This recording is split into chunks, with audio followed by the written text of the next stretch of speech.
Queridos irmãos e amigos, eu sou Jaci Ferreira Soares, mais uma vez estou aqui com vocês para nós falarmos um pouquinho sobre as Sagradas Escrituras. Hoje nós vamos falar sobre os mileritas. No vídeo passado nós falamos sobre a ponta pequena de Daniel, capítulo 8. Na ocasião nós esclarecemos que a ponta pequena ela se trata de Antíoco Epifânio IV. E no decorrer do vídeo, eu fiz uma promessa que eu falaria sobre os mileritas, que confundiram essa profecia com a vinda de Cristo, mais precisamente as 2.300 tardes e manhãs, do capítulo 8 de Daniel, no verso 14, onde diz assim: até 2.300 tardes e manhãs, e o santuário será purificado. Na ocasião, Guilherme Miller, ou William Miller, como muitos conhecem, ele lendo as Escrituras, ele interpretou que esta profecia se falava da vinda de Jesus Cristo. E assim, ele entendendo desta forma, ele fez os cálculos, ele pegou ali, leu atentamente a profecia, com bastante atenção, e entendeu que aquela profecia se referia à vinda de Cristo. Segundo o entendimento de Miller, as 2.300 tardes e manhãs se referia a 2.300 dias. E ele entendeu que o ponto de partida daquela profecia seria quando foi determinada a reconstrução dos muros de Jerusalém, do templo, ali na época de Neemias, 457 mais ou menos antes de Cristo. Então ele, tomando ali início a partir desta data, chegou à conclusão de que isso se cumpriria na primavera de 1844. Então, nessa ocasião, Guilherme Miller, que até então era membro da Igreja Batista, começou a pregar que a vinda de Jesus Cristo, o advento de Cristo, seria então na primavera do ano de 1844. O que eu estou dizendo aqui para vocês, tem livros, registros históricos. Eu quero mostrar um livro chamado Grande Conflito. Esse é um livro da Ellen G. White, todos podem ver aqui, Ellen G. White. Esse livro aqui é um livro distribuído pela Igreja Adventista do Sétimo Dia, é um livro muito conhecido, feito aqui pela Casa Publicadora Brasileira. Você pode ver aqui, é um livro que tem mais de 13 milhões de exemplares vendidos, ou dito assim, o conflito dos séculos. Então esse livro é um livro distribuído pela Igreja Adventista do Sétimo Dia, e esse livro aqui, por que eu estou usando esse livro como fonte? Para mostrar para vocês que o que eu estou dizendo aqui é pura verdade, não estou acrescentando nada, estou deixando de falar muitas coisas para se resumir, mas não estou acrescentando nada além do que está escrito nos fatos históricos. Esse é um fato histórico, irmãos, distribuído pela Igreja Adventista do Sétimo Dia. Por que eu digo Igreja Adventista do Sétimo Dia? Porque, para quem não sabe, a Igreja Adventista do Sétimo Dia, ela nasceu a partir deste movimento dos mileritas. Mas o que tem a ver a Igreja Adventista com os mileritas, Os mileritas pregaram em 1800 e poucos, ali, 1840, pregavam que em 1844, Guilherme Miller pregava a vinda de Cristo. Então o que tem isso a ver com os adventistas? Que, no entanto, o registro do adventismo foi, principalmente do adventista do sétimo dia, 1863. Mas, na verdade, apesar da Igreja Adventista ter o registro em 1863, mas ela nasceu no movimento dos mileritas. Como eu disse, Guilherme Miller, ele era batista. Mas quando ele começou a pregar o advento de Cristo, porque a palavra advento quer dizer volta, retorno. Então ele pregava a volta de Jesus Cristo, por isso, muitos não sabem, mas a Igreja Adventista tem esse nome justamente por causa desse movimento, o advento, porque é um grupo que pregava o advento de Cristo. Então, não estou falando aqui, irmãos, espero que vocês que estão assistindo esse vídeo compreendam que aqui não é nenhuma crítica, não estou falando, não tenho nada contra a Igreja Adventista, não estou aqui falando mal do movimento dos Adventistas do Sétimo Dia, nem de outros grupos, porque não sou Adventista do Sétimo Dia, nasceu nesse movimento, como demais outros grupos. Porém, o Adventista do Sétimo Dia é o movimento mais tradicional, mais conhecido, que mais cresceu, e não deixou de nascer nesse movimento. Mas não estamos aqui falando mal da Igreja Adventista do Sétimo Dia. Esse não é nosso objetivo, nunca foi, e Deus nos guarde, e espero que nunca será. Nós não temos o objetivo de fazer crítica a nenhuma igreja. O que estamos falando é fato histórico. Tanto é que estamos usando aqui um livro da própria Igreja Adventista para provar. Se você pegar esse livro aqui, ó, no capítulo 18, tá aqui, ó, uma profecia muito significativa. Então aqui ele vai falar de Guilherme Miller, um lavrador íntegro e de seguimento honesto que havia sido levado a duvidar da autoridade das Escrituras, que no entanto desejava sinceramente conhecer a verdade, foi homem especialmente escolhido por Deus para anunciar o advento de Cristo. Entendeu? Então aqui vai contando a história. Guilherme Miller lutou e tal, primeiro diz aqui a história dele, depois ele chegou a descrer das Escrituras e depois se juntou à Igreja Adventista, a Igreja Batista, e quando ele entendeu que essa profecia se referia ao advento de Cristo, então ele começou a pregar. E essa pregação de Guilherme Miller está aqui, vocês podem ler, começa aqui no capítulo 18. Nesse livro aqui está na página 317 e vai até a página 342, ou seja, do capítulo 18 ao capítulo 19 do mesmo livro. Então aqui conta a história de Miller. E Miller, ele muito estudioso, eu não estou aqui falando mal de Miller. Miller já faleceu e ele não está aqui para se defender, não seria justo eu falar mal dele. Ele era um homem estudioso, mas como qualquer ser humano, somos passíveis a erro. Eu também sou estudioso, gosto muito de estudar as Escrituras, mas isso não significa que eu entendo tudo. Eu posso cometer algum erro de interpretação como qualquer ser humano. Agora, o que eu acho estranho, o que eu discordo, é que a Igreja Adventista até hoje defende essa tese. Porque, como se diz, né, irmão? Errar é humano, agora permanecer no erro não é humano. Não vou dizer o vocabulário, né, comum por aí, mas no mínimo a infantilidade permanecer no erro. E os adventistas permanecem no erro até hoje, porque eles defendem a tese de Miller. Não, Miller não errou. Miller só errou o evento. Mas ele não errou a data estava certa. Acontece que naquela ocasião Miller errou a purificação do santuário, ele que dizia ali, não era a volta de Cristo. O que aconteceu naquela época a purificação do santuário que dizia ali, era a purificação do céu. Então, naquele momento, Jesus passou do lugar santo para o lugar santíssimo. E aí, então, começou o juízo investigativo. E aí criaram a tese do juízo investigativo, que é uma doutrina que tem na Igreja Adventista, que podemos dizer, sem medo de errar, é uma heresia que existe na Igreja Adventista, a doutrina do juízo investigativo. Segundo eles, desde o ano de 1844, Jesus está como juiz investigativo. Olha, onde se pode, né? A Bíblia nos diz claramente que o Senhor Jesus entrou nos céus dos céus, e de lá ele, como sacerdote, como sumo sacerdote, idôneo e compassivo, ele está a compadecer das nossas almas. Então, para os adventistas, a obra do Senhor Jesus não se concluiu no Calvário, ela não foi suficiente.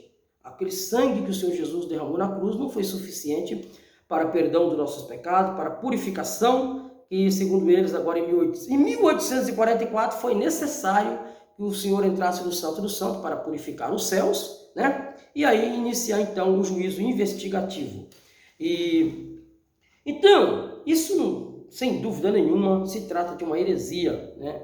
Que os adventistas defendem. Mas por que eles defendem isso? Porque eles precisam de defender os seus princípios, porque ela nasceu nesse movimento, certo? Então entenda, vocês que são adventistas, que assistiram meu vídeo, não é nenhuma crítica, estou falando a pura verdade, isso está aqui no livro de vocês podem conferir. Bom, então partindo desse princípio, Guilherme Miller pregava que Cristo vinha em 1844, ele era da então Igreja Batista e muitas pessoas se juntou àquele grupo.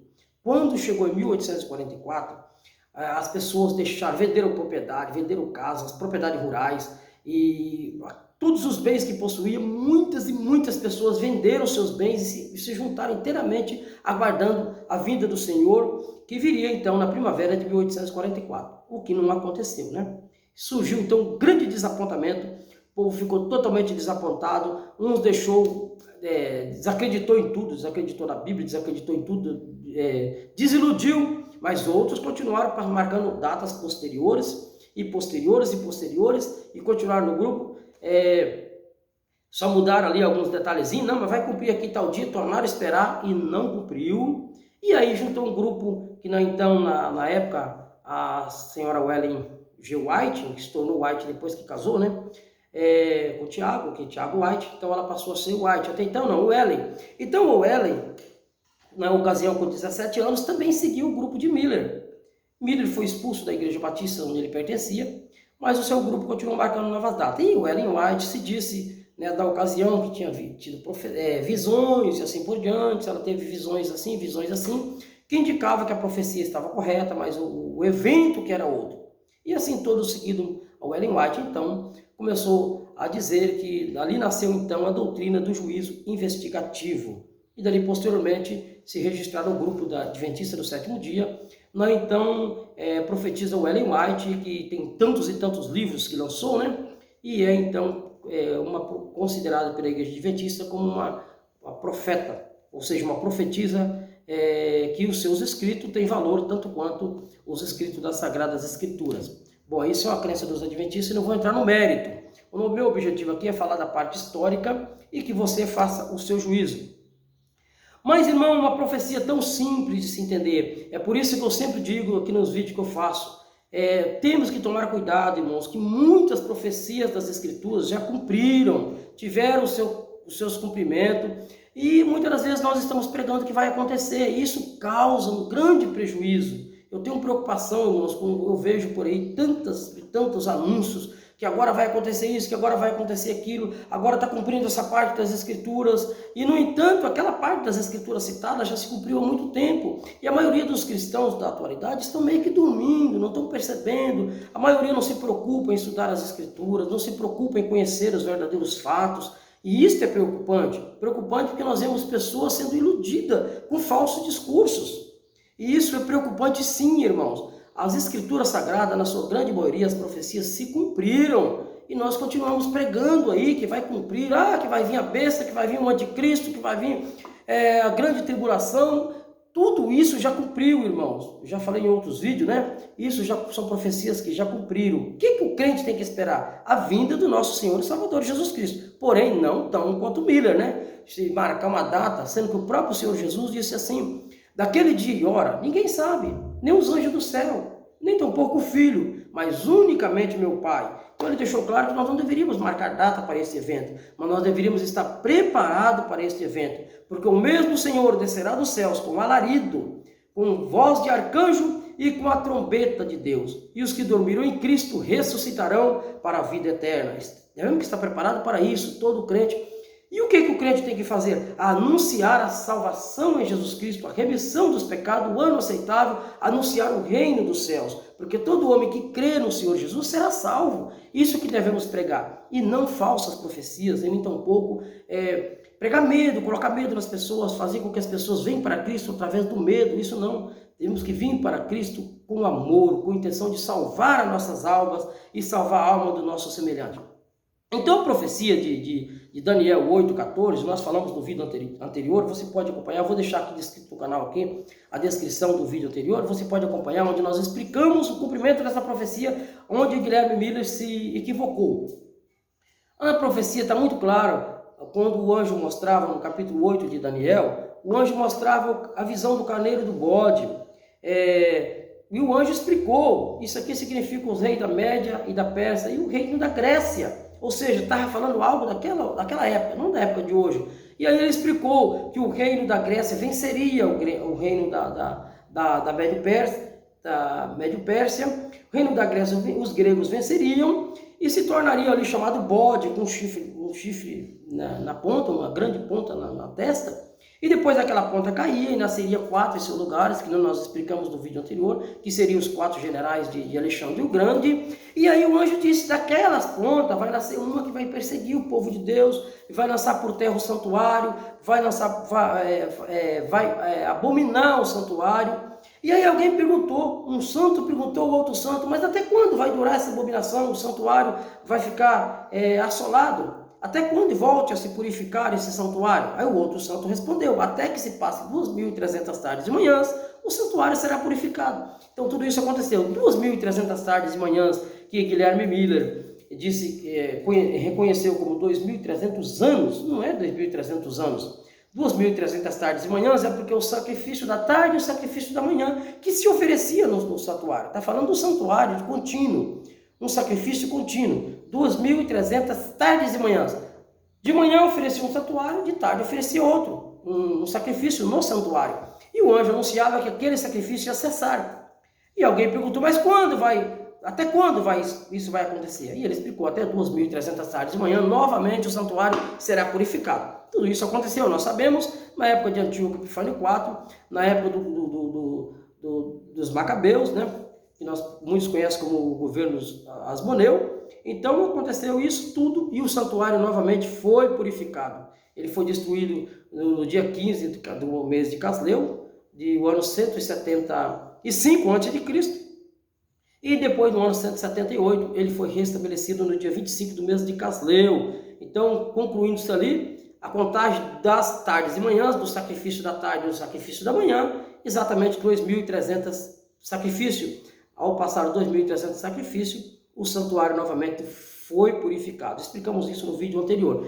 Então, é muito simples. Se nós pegarmos uma Bíblia em outra tradução, nós lemos a Bíblia João Ferreira de Almeida, que é nós costumamos ler, lá diz assim, até 2.300 tardes e manhãs o santuário será purificado. Se nós pegarmos uma Bíblia, por exemplo, essa aqui é a Bíblia King James, vou ler aqui no mesmo capítulo 8, verso 14, vou pegar o verso 13 para vocês entenderem o que eu estou dizendo. Já no verso 13 diz assim, então ocorreu que eu ouvi um Kadosh quer dizer um santo, ser angelical, que indagava a outro santo, até quando durarão os acontecimentos anunciados por esta visão?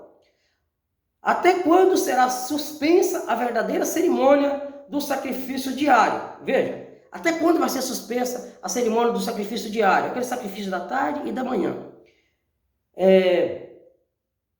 Até quando estará suspensa a verdadeira cerimônia do sacrifício do ar e a rebelião abominável, devastadora prevalecerá? Ou seja, até quando isso? Aí vem o verso 14, né?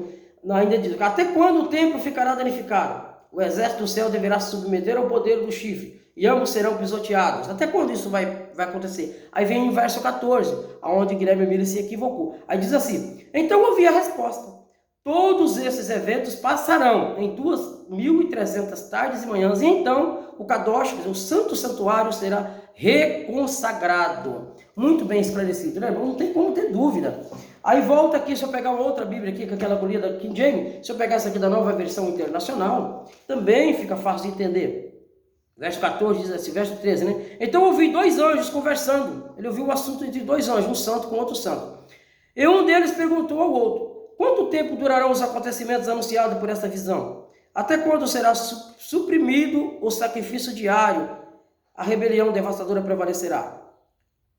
Até quando o santuário e o exército ficarão entregues ao poder do chifre e serão pisoteados? Veja que é do chifre. E do chifre está falando do Império Grego e não dos dias atuais, nem da época de 1844, o Império Grego já tinha acabado há muito tempo, já tinha acabado até o Império Romano, né? Não tem lógica nenhuma essa profecia de Guilherme Miller, e nem tampouco a profecia dos Adventistas que diz que é do juízo investigativo, né? Muito fora, muito fora. Eu não sou contra Guilherme Miller, gente. Guilherme Miller faleceu, tadinho, ele não entendeu. Mas os Adventistas de hoje, por favor, gente, vamos, né? O que é isso? Aí diz assim, ele me disse, isso levará 2.300 tardes e manhãs, então o santuário será reconsagrado. Muito simples de entender. 2.300 tardes e manhãs, 2.300 sacrifícios, o santuário será reconsagrado. Então tá aí o que eu prometi para vocês que eu ia falar um pouquinho dos mileritas. Falei pouco dos mileritas, tá, gente? Eu estou tentando aqui não querer crucificar Guilherme Miller, porque ele já faleceu, não crucificar o Ellen G. White, também já é falecida, e que Deus o tenha, tanto um quanto o outro, e que o Senhor dê a eles a salvação da alma como a nós. Então eu estou aqui fazendo crítica a eles. Um conselho para os adventistas atuais: cuidado como defender uma tese tão errônea como essa. Isso é vergonhoso, defender uma tese dessa, defender uma tese do juízo investigativo, isso aí contra o sacrifício de Cristo. Mas isso é um conselho, que você siga o seu coração. Mas um conselho, deixe as tradições de lado, deixe de defender uma bandeira e passe a estudar as Escrituras sem parcialidade. E você vai entender as Santas Escrituras. Que Deus abençoe a todos vocês, eu espero que o vídeo foi esclarecedor, né? Que Deus abençoe a todos vocês, em nome do Senhor Jesus. Amém?